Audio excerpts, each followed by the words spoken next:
Estem encantats d'estar aquí a Capravo. La carxofa de Sant Boi per nosaltres és la nostra flor d'hivern, que li diem, no? I durant aquest mes de març el que fem és promocionar amb multitud d'actes i d'esdeveniments. I avui presentem una jornada de producte de proximitat amb la carxofa del Parc Agrari de Sant Boi.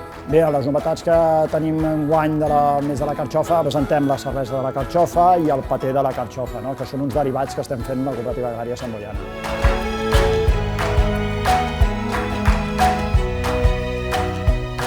Avui a les jornades gastronòmiques de carxofa he preparat una broxeteta de Hilda feta amb carxofa encurtida amb salsa espinaler. He fet també una croqueta líquida, hem fet un carpaccio de carxofa amb bacallà fumat, hem fet una sopa de ceba, però cotes de ceba l'hem fet en calçots amb 3 textures de carxofa i un brou fet de carxofa i una royal, també de carxofa, per suposat, amb una salsa de ratafia.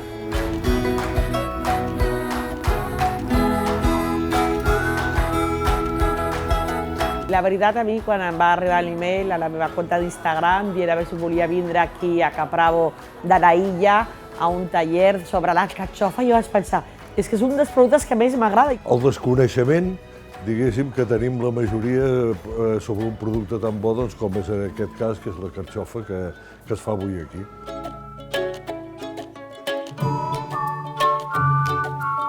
Jo havia vingut aquí a Chef Capravo a altres jornades del calçot, del xató, però de la carxofa no, i està superbé. Pel que ens han explicat, és la primera vegada que a Capravo es fa una presentació sobre la carxofa. Estar en aquest espai de Chef Capravo ens encanta perquè està molt preparat perquè el nostre xef Bendiola faci aquestes diferents formes de preparar la carxofa. Nosaltres valorem molt positivament que Capravo hagi fet aquest acte i esperem més endavant poder-ho fer-ho amb altres productes que també tenim.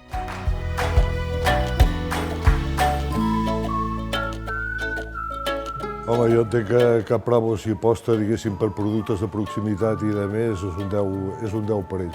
Jo ja havia vingut alguna vegada i, avui m'ha agradat molt. Culinàriament m'ha agradat molt i alguns truquitos i, ha estat molt bé.